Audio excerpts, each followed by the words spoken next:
Another failed Brexit, and the NBA players love the double standard.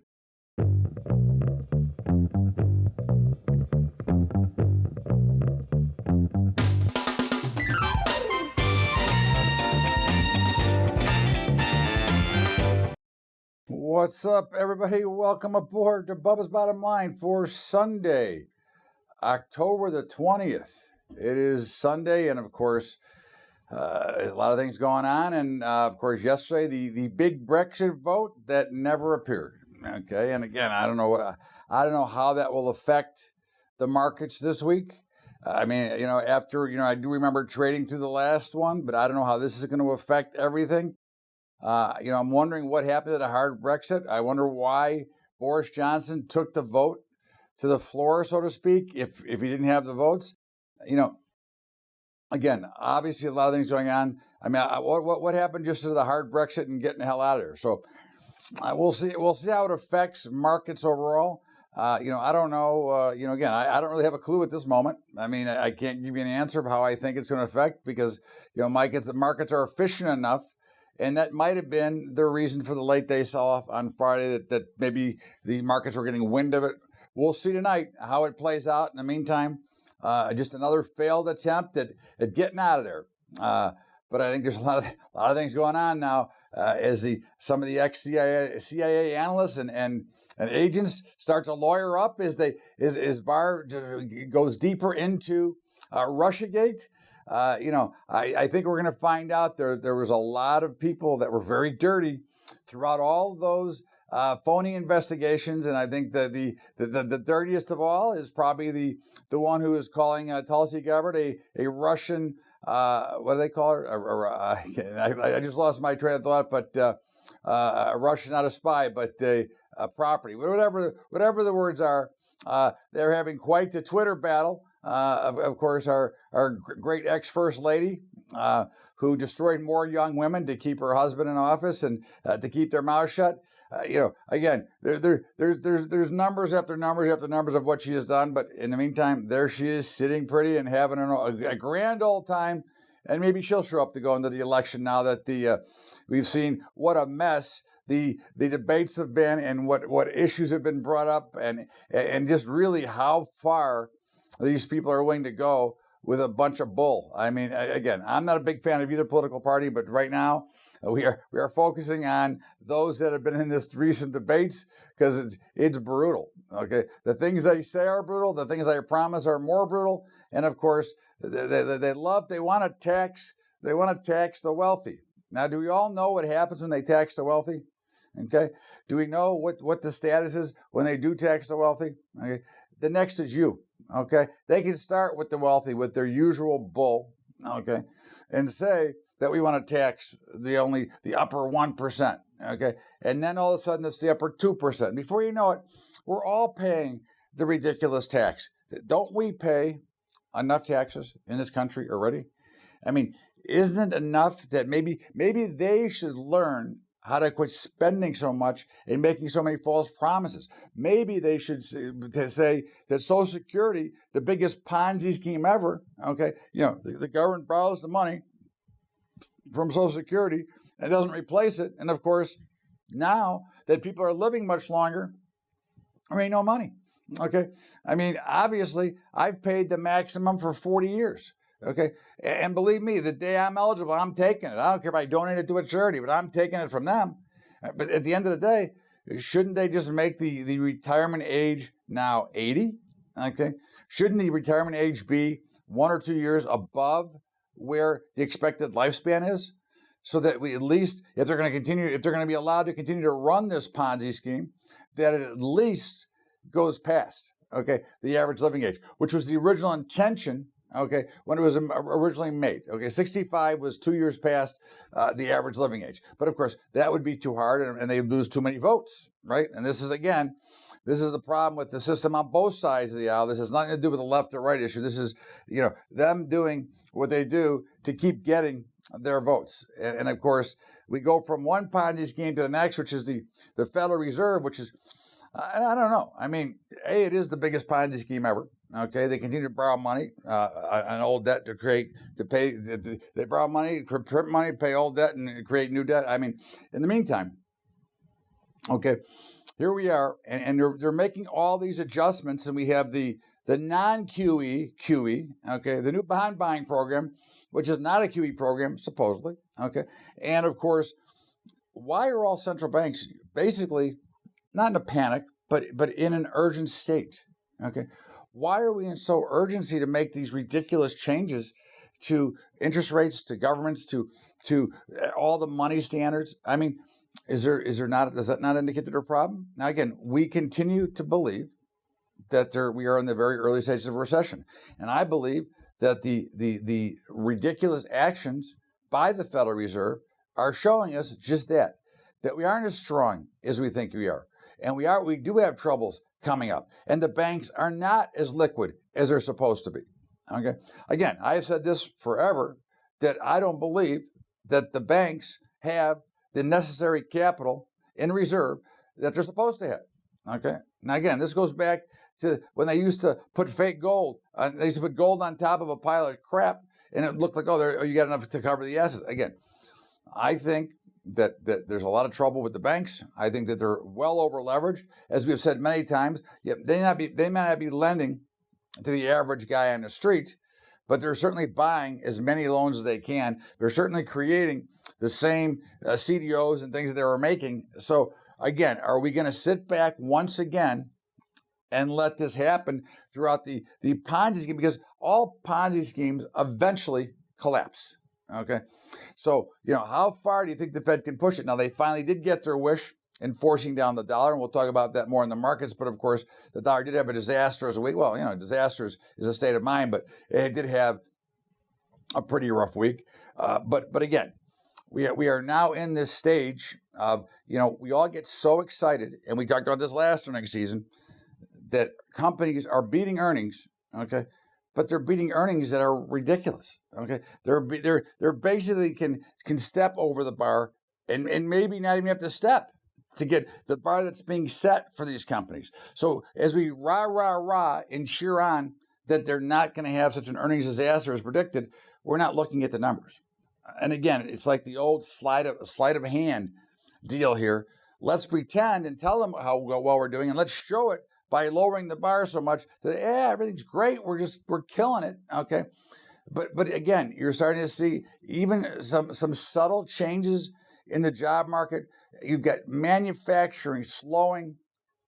So now again, but of course, everybody will continue to say, well, but everything is so great. We're not manufacturing anymore. Well, I mean, President Trump built part of his campaign on bringing back manufacturing jobs, which he did. Now they're starting to disappear again. Right? So again, do we continue to say that everything's okay? Do we continue to kick the can down the road? Okay, like they've done for so long. I mean, again, is the growth actually that true? All right. I mean, and not to mention the action in the stock and bond markets now. In theory, stocks and bonds are not supposed to go the same way. Okay, in theory. Okay, if stocks go down, bonds go up. That's why they teach you, okay, which is ridiculous in its own right, but that's why they have a balanced portfolio of bonds to stocks, because if one's going down, the other one should be going up. Well, now they're both in such run-ups, okay, and the bond market has so much more volatility than the stock market. One of them's got to be right. One of them's going to take a tumble. And of course, we would suspect, based on, again, the global recession, based on what the central banks are doing, based on what the Fed is doing, that the next big move will be lower. Okay. Now, again, we're still long. So, again, I'm not, and certainly I'm not getting rid of my long-term stuff, regardless of what I say here. Okay. Again, my long-term retirement portfolio I'm never getting out of. I hedge it, so it doesn't matter. But the point is that, again, I believe in the overall 8% year-over-year growth for 150 years. So I'm not going to change that now. But in the short term here, it looks like there's, a lot of troubles brewing. Okay. I think that you've got things, are showing that there are many issues. And of course, as we continue to look at what is the situations that are in front of us, okay? And you've got the overall China trade war, which, again, right now, from my understanding, China is buying most of their soybeans from Brazil, okay? It's like 80% from Brazil, 20% from us, which is, of course, we hear the big deal and how good it is, but where's all the orders? And I think the big key that you always look at is to the price action that shows up in the market and not at the words that you hear, okay? Price action determines everything that's going forward. So I think that, you see price show you. It's like they talk about the hog markets and how much, what demand there is and how much record purchases are. Meantime, hogs keep going down. So again, I ask you, okay, does that all make sense? And of course, at the end of the week last week or midweek, the NBA is in China right now. And of course, NBA and Nike, two great partners, okay, that make billions and billions of dollars. And of course, they love to have that double standard because when they're here, they mouth off at what garbage the president is and how he's worried about human rights and doesn't do this and doesn't do that. And they're not going to the White House because he's a piece of garbage and the whole story. But of course, now when a Houston Rockets general manager tweets out something about what's going on in Hong Kong and China goes ballistic, okay, and all the NBA players and Nike kowtow backwards, okay. So yes, they want to support communism, a dictatorship, and slavery versus free markets and capitalism in the United States of America. Okay, because why? Because it's for the almighty dollar, right? So again, let's be clear about one thing. Okay, people care about money. All right, they're not worried. The NBA players are not worried about the human rights. They love the freedom of speech here, where they can mouth like a bunch of jackasses. Okay, but they can't stand the fact that they might lose part of their money because they're playing, because 25% of their revenue comes from a communist dictator country. And the same goes for Nike. But of course, Nike's already proven that they're basically bulletproof at all the crap that they pull because nobody really cares. So again, should we really be worried about what they say? Because here you go. They're showing the great double standard, all in favor of the almighty dollar. This is Bubba's Bottom Line. Todd Bubba Horowitz. We're going to step out here for a break, and we'll be right back with more of Bubba's Bottom Line. What's up, everybody? Hope you're having a great weekend. And of course, next Saturday, we are doing our last hedging course of 2019. We'll have the webinar up on the site tomorrow. And if you'd like to get it early, you can certainly email me at bubba@bubbatrading.com. But tomorrow you can go to bubbatrading.com and go ahead and click on and register, and it's free. I'll talk to you about hedging and how to protect your portfolio. So please feel free to check it out. And of course, don't forget about our high school program. If you'd like to help us out, go to Patreon, patreon.com/Bubba Trading. That's patreon.com/Bubba Trading. Now let's get back to Bubba's Bottom Line with me, Todd Bubba Horowitz. Welcome back. It is Bubba's Bottom Line for Sunday, October the 20th. Todd Bubba Horowitz with you. And of course, we had markets that, they really know no tops. It looks like they want to make new highs. Again, they had some fairly reasonable action last week. And, again, volumes are absolutely pathetic. Okay? But it doesn't matter. Again, it comes back down to price. Price is king. So we can talk about how bad the volume is. We can say that it shouldn't happen because of it.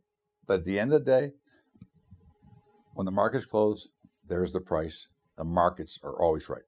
So never think that you're smarter than the market, because the market is never right. It's absolute. It never gets sick. It never gets tired. It just rolls on. Okay. In the meantime, we are long across the board. We got long on that big spike midweek, and of course, obviously, the late pounding on Friday afternoon was not great. But again, I said earlier, I don't know if that was because of maybe there was some wind, that there was going to be an issue in Brexit for whatever reason. I mean, the Dow was down 224, and I think what was interesting is the big divergence in the markets. The Dow was down by far the most with the NASDAQ. Okay, they were down probably equally. And the Russell and the S&P were not bad at all based on what was going on. So I have to wonder, what was that all about? So, obviously we'll see. It'll play out this week. Obviously the one thing about markets, they open up tonight at 5 o'clock or 6 o'clock Eastern time. Okay, they're going to trade.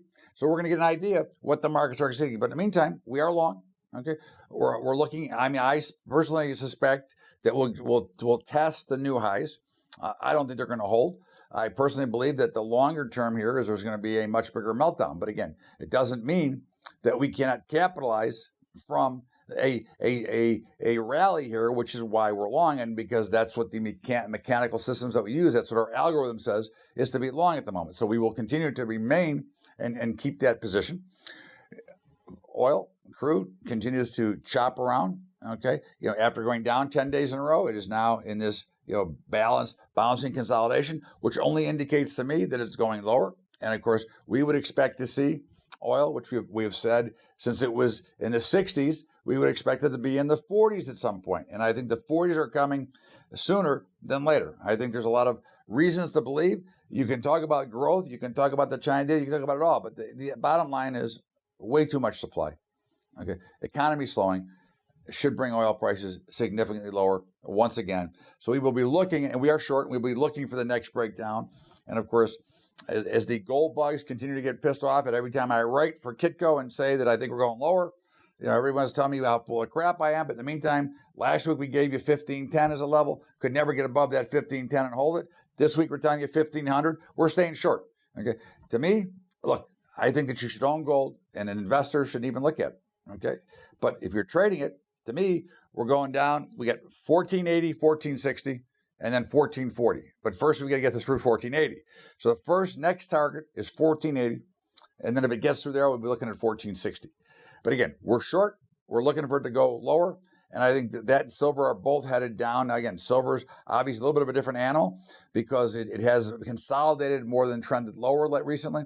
But again, I think they're both going down. I think silver will be the first to recover. And again, if you own it, I wouldn't sell it. I'm not selling mine. I mean, I own some physical. I'm not going to sell it. But again, as a trader, I'm selling it right now. I'm shorting it. Okay? It's that simple. I mean, I can only it goes back down to price. So I can only look at price. And if price tells me to sell it, that's what I'm going to do. Okay? Again, many of us try to see too many profits instead of making profit. Okay, so again, let the markets dictate to you what you should be doing. You don't dictate to the markets. Okay, and of course, the dollar, as we mentioned earlier, got pounded last week. Now, again, we were very bullish the dollar, and we just reversed the dollar on Thursday. Okay, to the short side, and again, I still think there's a good shot that it'll trade par. It is a fear asset, so that's another thing that we look at is that there may be some of the fear is subsiding because of all the crap the central banks and Fed is doing, okay, or are doing. So again, right now we're shorted, but I still believe that before, the next big rush, we will still see a run at par because the dollar is also a great fear asset where people do run to park money because it is the world's reserve currency and because it is safe. So again, those are things that we continue to watch. And of course, the grain markets, had a pretty solid week. They look like they want to go up. We continue to believe they're going significantly higher. I think the fourth quarter, as I said earlier this year, is going to be big for the grains, and corn has to get over that $4 level last Sunday night. It got above it and closed below it, but again, it held support beautifully. Wheat is breaking out along with soybeans. I would expect corn to follow, and I think we're going to have a very big fourth quarter. I think there's some very good price action coming. And the meats, look, as we've talked about, we're short the hogs, which have been really wild in trade, okay? And really just trading. They're trading in about a $6 range, top to bottom. They have moved near limit almost every day. So it's kind of wild, right? Up limit, down limit. But in the meantime, look at the rectangle they're trading. They won't violate the bottom. They won't violate the top. Again, we are short them, and this will bring to us at some point. But what's happening nicely here is that the reversal point continues to fall towards us, okay, and eventually we'll get a rally that will reverse us. And again, but it may break to the downside first, but we're definitely short. But the pattern is very, very wild and very neutral right now. While cattle, both live cattle or fat cattle and feeders, continue to pound higher. Now, again, they were both down on Friday, but again, markets do not go straight up, okay? Markets have to have some pause Okay, and that's what you saw here. You're seeing, as we wrote Thursday night in our commentary for the agricultural stuff, is we said that, hey, markets should pull back from these top end resistance levels. And that's exactly what they're doing. So again, we're just looking for places to add on and buy more. I don't see any reason not to be a buyer here. I think that, again, we're long, the algorithm's long, and based on the pattern, we should be breaking out the new highs in the next move up. And I think that's probably coming the next couple of days. So we'll continue to look for those opportunities. And of course, the big talk about the bond markets, all right, the bonds are extremely volatile. Again, I remember back in the day, the bonds, you'd be lucky if it moved 3-4 ticks a day. Now they move 30, 40, 50, 60 ticks a day. Okay, extremely volatile, wild trade, which shows you some of the panic and uneasiness on the streets that people are chasing up and down these bond markets. We are no longer inverted at the yield curve, but again, it's not a one-day event. We try to tell you that when these networks are reporting it, day to day, okay, that it's not a day-to-day event.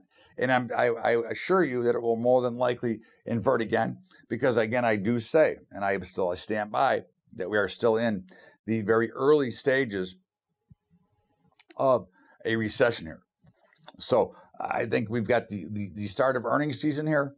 And of course, the markets have reacted very positively. And again, as I said earlier today, okay, when you make the bar so low, okay, it's hard not to get excited about it.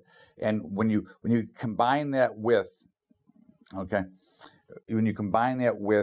people that are dying to find a place for yield, okay, again, the markets are up because of the overwhelming chase for yield, where people need to get more cash against. They need to make more on what they're investing. So what we're seeing here is that continuation of money pouring in, which again is not really a great thing. When you force investors all into one asset class, which is the U.S. equity markets, that could create a major problem. Okay, because when they decide that it's over, it's going to be ugly. Now again, we're long. Okay, so let's not think that we're talking down the market. I'm just saying that is, again, the pundits can cheer it up. All the so-called experts who profit by you being in the market will talk it up. At the end of the day, it's going up for now, and we're not going to say how long it can go up for, but at some point, it's going to be a massive failure, as it happens every time we see these bubbling type conditions, and we'll see how it plays out. In the meantime, we're not going to predict it. We're going to stay right with our algorithms, as always. In the meantime, this is Bubba's Bottom Line. I am Todd Bubba Ward. We're going to step out for a break, and I will be back with my weekly commentary. We'll be right back with more after the break. Bubba's Bottom Line. What's up, everybody? So we're talking, hedging and markets, and I think you should check out my hedging webinar next Saturday at noon Eastern time. You can get it on the website at bubbatrading.com, and if you want, I can email it to you. It will be posted tomorrow, but it will be at noon Eastern time. I'll tell you how to hedge. I'll show you some tips and tricks. And again, if you'd like to take the class, you certainly can, or you can try to use the tips and tricks I give you. But again, we believe in being in the market always, 100%. Without having to worry. So I think that's something you want to take a look at. And in the meantime, don't forget about our high school program at Patreon, patreon.com/Bubba Trading. That's patreon.com/Bubba Trading. Now let's get back to Bubba's Bottom Line with me and, of course, my commentary. Welcome back. It is Bubba's Bottom Line, Todd Bubba Ward. And, of course, every week I give you a little bit of my 2 cents of what I'm pissed off about and thinking about. And, of course, last Monday, the 14th, was Columbus Day. Okay. And of course, there are many out there now that want to change this to Indigenous Day, okay, without recognizing history. So what it looks like to me is that the people want to eliminate everything that has happened in history, okay? And one of the big things in life is if you don't learn from history, you are doomed to repeat it. So can we say that Christopher Columbus was a bad guy? Well, I don't know, but again, I'm sure there's some issues out there. But we can go all the way back to the beginning, okay?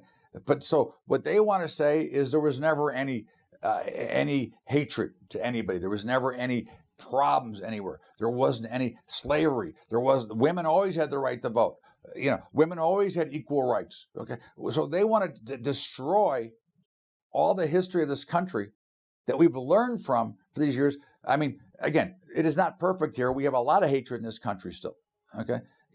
As a Jewish fella, okay, I went through a lot of things. Okay. So I understand what it's all about. Okay. But at the end of the day, have we not learned from history? But of course, there was no Holocaust. Okay.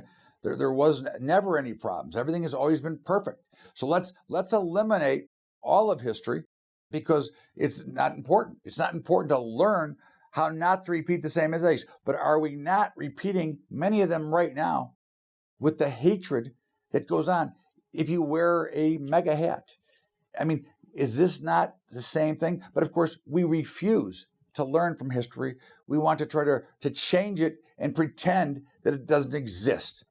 And to me, that is the bigger sin, okay, is to try to erase something that happened because we can't go back and take it. We can only make it better going forward.